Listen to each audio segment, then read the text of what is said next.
used to do this thing, and there used to be a baseball stadium here called Tinker Field in Orlando.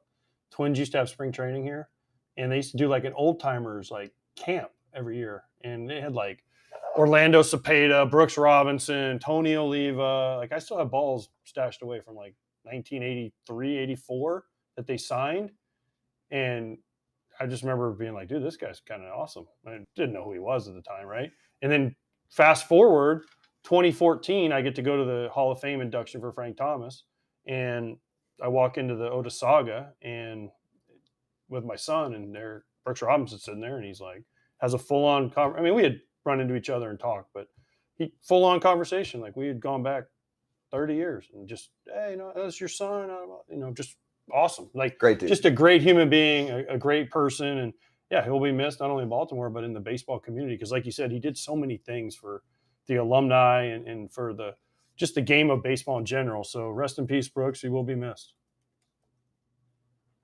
Hey, I don't know if you ever coached or anything, but like the fact that like some of these older players have always just been given back to the game, I think it's something that's I'm fortunate to be a big league baseball player, but like some of these guys paved the way for us to be able to play because of all the charitable stuff. He's been around the Orioles forever. Like Adam Jones put out a nice tweet. Like everybody they said on the broadcast last night, it was a really heavy-hearted game for the Orioles. Mm-hmm. So again, yeah, our thoughts with the family as well. As Brooks Robinson passes away, we lose a legend. All right, let's move over to our next guest here on FT Live. We are excited to bring on Michael Waka for the first time on Foul Territory. Michael, how you doing, man? You recognize this dude next to me? Doing well, guys. Thanks for having me. And oh yeah, it's the old teammate there. What's up, AJ? Walkie, what's going on, dude? I mean, forget baseball. How's the golf game? Forget baseball. Let's get into golf because Scott hates when we don't talk baseball. So no, it's not even about that. I just want to know like what AJ taught you on the Cardinals. No, he was my mentor. What you taught AJ. Learned a lot from AJ for sure. But no, the golf games, getting out there here and there during the season, trying to find off days to hit some of these nice courses. But yeah, got out there yesterday at Olympic Club, shot a little 84 out there in the fog. But it was a good time for sure. But yeah. Other than that, humble brag. Oh, the Olympic Club. It's 84. Oh, were you from the Blacks? Did you play from the championship tees? No, we did not. No, we had a couple short knockers out there with us, so we had to move up. Did you go with some retired guys? Did you go with Snell? No, did not go. Snell probably plays a little closer than that as well, but. No, I went out with a couple guys from my agency. Wow. So no teammates can keep up with you then. I get it. It's cool. Yeah, exactly. Yeah, Olympic. No, I was just not pitching yesterday, so everyone else was playing. So life of a pitcher, Scott. Well, also, I mean, I would need 5 hours with your agency because can you explain? Are you on the pods next season? When your contract was signed, there was so much shit to read. I was like, I don't know. I just know he's pitching for them this year, and then I'll worry about it in the wintertime. Yeah, no, it's a crazy kind of contract for sure. A lot of options in there. It was a weird offseason this past year. It took a while to kind of get some interest from some teams, and kind of went down to 2-3 days before spring training even. We reported, and so ended up getting into finding a contract with the Padres, and was able to work out a deal, and was able to report there. And I feel like it was a contract that gave me some flexibility, as well as also gave me a little bit of something on the backside if something did happen go wrong and stuff. So after the season, definitely some decisions to be made, and we'll kind of go from there whenever time comes. I'll put this kindly, but were you pissed that it took so long to get more interest in the off season? Because I mean, we watched you last year; you were pretty damn good, and you've essentially done that again this season. But I mean, ERA plus last year, 125. That's pretty damn good for Boston in the AL East. You try to not take things too personal in this game, and everyone's kind of got their opinions on what kind of pitcher you are and stuff. So I just try to focus on what I know I can do out there on the mound whenever I am out there, and whatever team I'm with. They're going to get a competitor that goes out there and knows how to pitch and get dubs for the squad. How'd you feel about Waino's finally getting his 200th win? Did you text him and say, geez, we watched the last 16 games to try to get you to 199? Or were you like, oh, great job, Waino, you are my hero, all that stuff? Or did you give him a little bit of a hard time for taking so long? I sent him a nice congratulatory text, but then they just came to San Diego this past week, so definitely had to rag on him a little bit whenever he was in town, and kind of humble him a little bit because he was feeling pretty high about it for sure. But no, I was proud that he was able to get it the way he did it as well, and definitely pumped for that guy. No, wait, no, you guys, Scott didn't know this, that we played together in St. Louis. So Scott is a bad teammate. I forgot that AJ starred on the Cardinals. Walker was a great teammate, Scott. You can learn some stuff from Michael. Okay? I'm all ears, baby. But when he came up, I want to know this because you came up, and I've never talked to you about this, but you came up in 2013 and were like a superstar, right? I mean, you had the great year, you guys losing the World Series to the Red Sox. I come in 2014. You were injured kind of down the stretch, came back for us in the playoffs. You had to think, I'm going to be Adam Wainwright. I'm going to pitch for the Cardinals for the rest of my career. And then you've kind of bounced around. Did you ever think you would move around? Because as a player, you think, oh, I'm going to be one team my whole life. But for you, the way it all started, man, it had to be like, oh, I'm a Cardinal for life. I'm going to put the red jacket on, 20 years from now, be in the Hall of Fame. Like, I don't know, because you were such a beloved figure even when I was there. I think you're right. As a rookie, you get called up. That's your team that drafted you. That's the team that, they're invested in you, and you pitch there and you have success there for, multiple years. And, you kind of don't envision yourself anywhere else at the time. And, as the years went on, guys are getting extended, guys are getting, the contracts and everything. And, they never really wanted me to, stay there long term, it seemed like. And so, you kind of take the hint and you find out, okay, there is a business side to this game. And, there are, multiple other teams out there that will want you. And, you go out there and, it was a little weird putting on that Mets uniform in 2020. I can't admit. After putting on that Cardinals uniform for 6-7 years there. And, but, you kind of just get used to it and understand, hey, this is the business side of it. And, there's multiple teams that you can go out there and pitch for. When did you feel like you were because I had texted you about coming on about stuff. This is tough. I'm looking through the list. I got the answer right here. If you get all 8, steak dinner on me. All right. Steak dinner on me. Filet, bone in, all good. Probably ain't going to happen, but let's give it the old college try here. Michael Penix Jr. Michael Penix Jr., where do you think he's at? You got to be the top spot, right? Number 1. All right, off to a hot start. Yeah, my man's been balling out there, so definitely want to rock with that. I'm gonna go through guys who I think would be in from the conference. So JJ McCarthy. Okay. Yeah, these will be okay. You'll get JJ. JJ's at 3. That's fair enough. You guys could have got that. Great. Kyle McCord. Kyle McCord. Where is Kyle McCord at? Played some good 6. ball. Okay. Great. You're off to a good start. Drew Aller's got to be up there. My man's been pretty efficient this year. How about this? Would you have known that?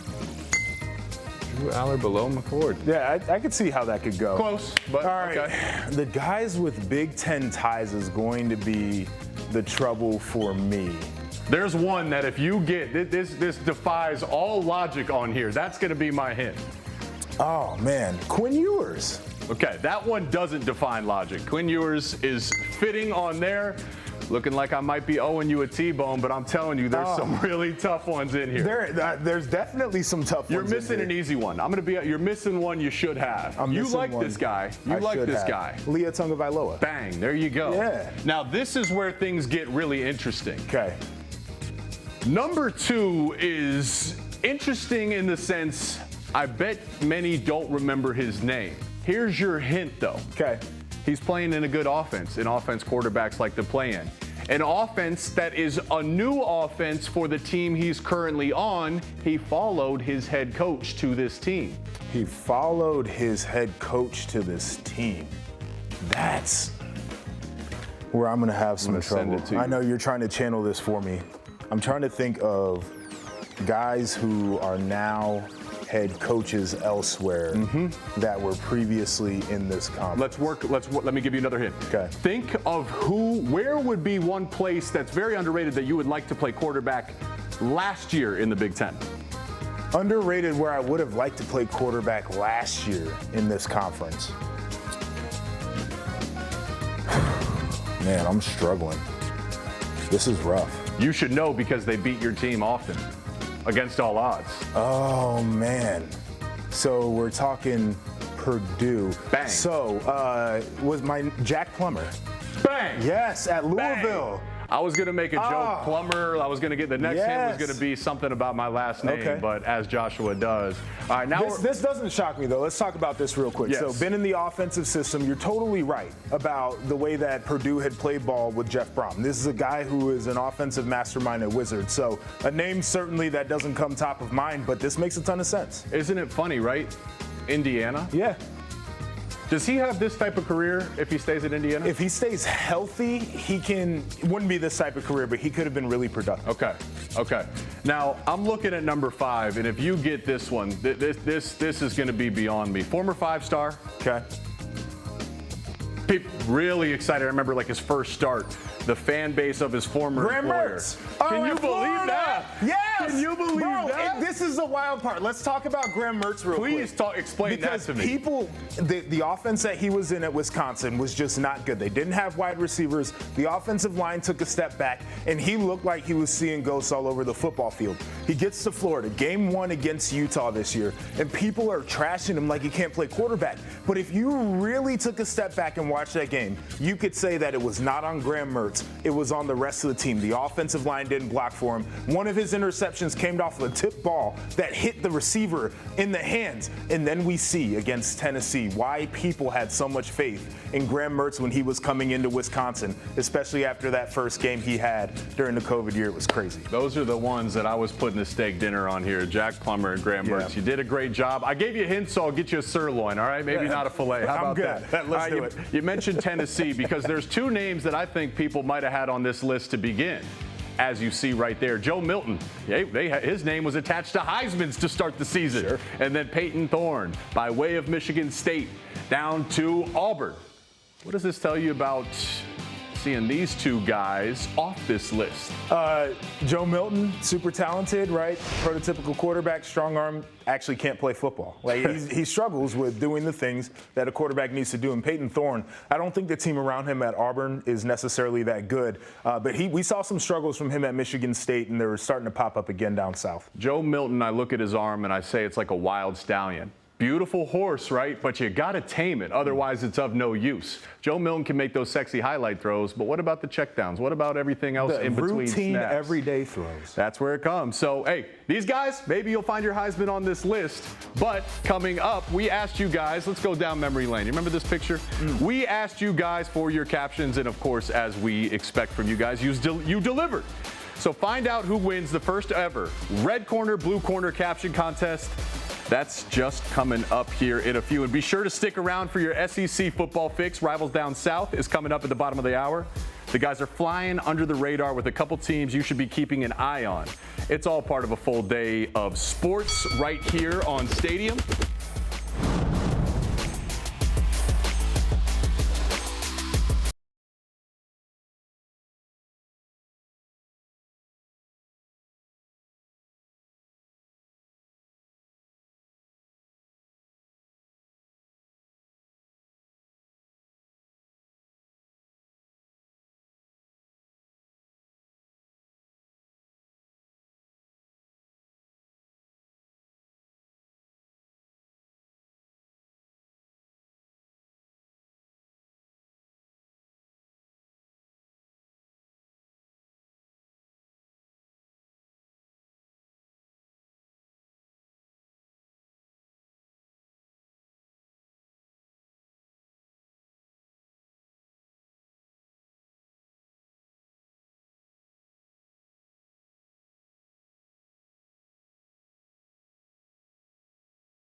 Well, it's our first caption contest, and we asked you, our viewers, to caption this photo of Brian and Kirk Ferentz. And thank you to all who participated. I want to get to some honorable mentions here before we get to our winner. Speculator sent this. I'll take the under. It's a good one, right? Like, this is a team that cannot move the football at all. Taking the under it's makes perfect sense. in its Also, simplicity. Iowa with the betting issues. Don't want to get too far in the weeds on that. I like what they did there. Jordan sent this one in. Says, Digital Network beats exhausted punchline to death half a week after every joke has already been made. Jordan is actually somebody I know. He is a diehard Iowa fan. Sorry, bro. Don't get too salty. Jordan, this joke isn't a half week old. It's not a half year old. It's 5 years, 6 years. This is going to be something that continues to get joked until the problem gets fixed. I don't know if the problem is going to get fixed, but now we have to get to our winner. Trenton, you won the caption contest. This is what you said, and it's very simple. This pun is for you, Dad. Punting is winning. That's what they say. So that's why City. they were smiling.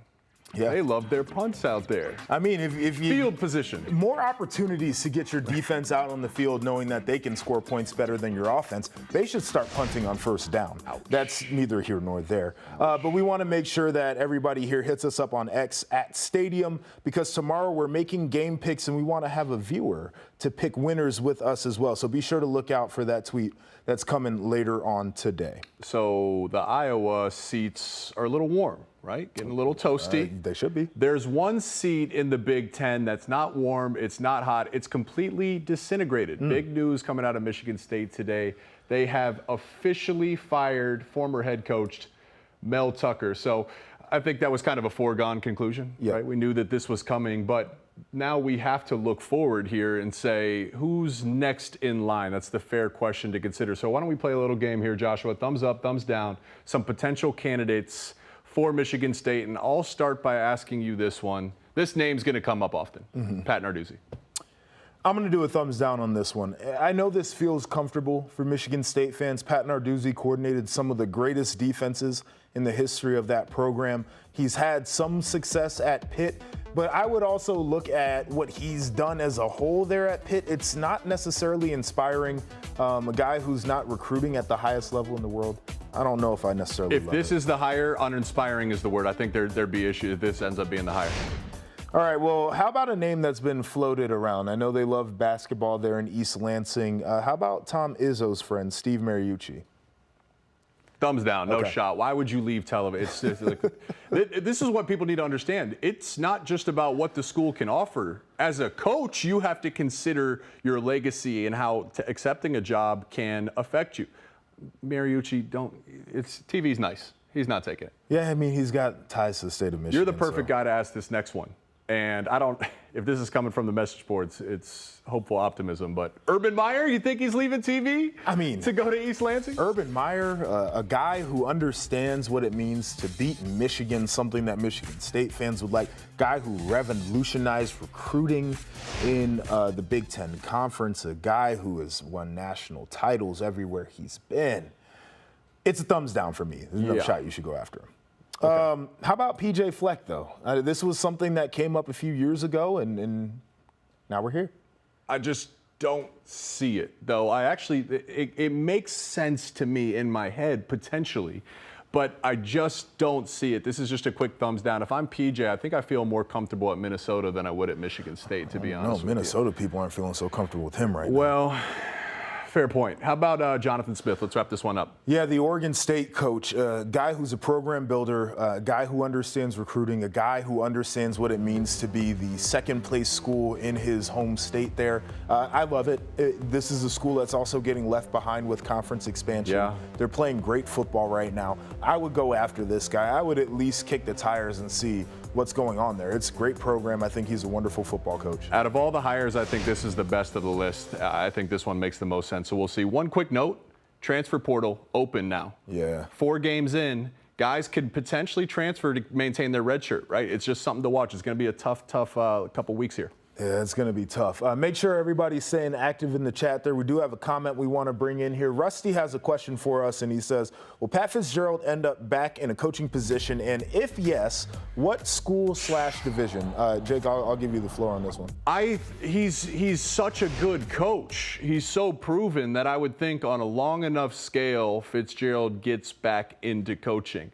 The question is where, because fit matters. And him being a legendary linebacker at Northwestern, legendary in a number of ways, the fit with Northwestern was a match made in heaven, right? So I think you have to have similar principles in terms of his hire. I can't say for sure where, but I'd imagine teams are going to start calling him. Yeah, this is a tough one until we understand what actually happened there and how much he actually knew of it. I don't think that you can touch the guy. His track record as a football coach is nearly flawless. He took a program that was never supposed to have any type of success. As a player, had success there, and as a coach, he had success there. But the idea that hazing, that word is going to be attached to your legacy, if you cannot prove that you actually didn't know anything, it's going to be a tough sell to a lot of people here. We'll have to see how the investigation goes. Yeah, I mean, this is going to be really, really intriguing for Pat Fitzgerald. But we got two guys who seemingly have job security right now in the Illini's Brett Bielema and former Illinois DC and current Purdue head coach Ryan Walters. And they face off this weekend. Going to be a game that I will be heavily invested in. And here's what Brett had to say in terms of his team's focus. There's a lot of these times where you have familiarity. This is an easy one just because Ryan was here last year and a couple guys on their staff. But I think these are things that come up more than you probably think from the outside world. We've been really talking about this game from last year's season in to where we are because we knew it was going to be the first Big Ten West opponent of the year, and it was going to be the beginning of an 8-week window of all conference play. So I think that's the bigger issue, maybe so than who's on their staff.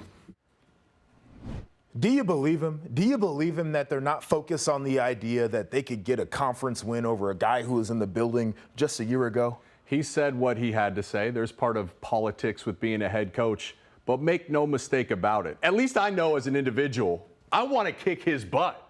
If I played for you and you left, I want to kick his butt. As we say, I'm from Columbus. When we played Ohio State, yeah, sure, there was other things on the line, but certainly the emotional aspect is valuable in the game of football. Yeah, I'm leaning into the emotions. Like, I sat down with Marcus Freeman before Notre Dame took on Ohio State, and he talked about all the Ohio ties that were on his coaching staff and his roster, and he said we should lean into this. This is something that we should think about. It's okay to have those relationships. It's also okay to say that you want to get one up on those guys. I don't like the coach speak of this is not what we're focused on. I don't think that has to be your total focus, but 100% Agreed. You can tell your guys, it's okay to say that you want to beat him because Brett Bielema definitely wants to beat him. But that'll do it for us right here on Red Corner, Blue Corner. For Jake Butt, I am Joshua Perry, and we'll see you back here tomorrow on stage.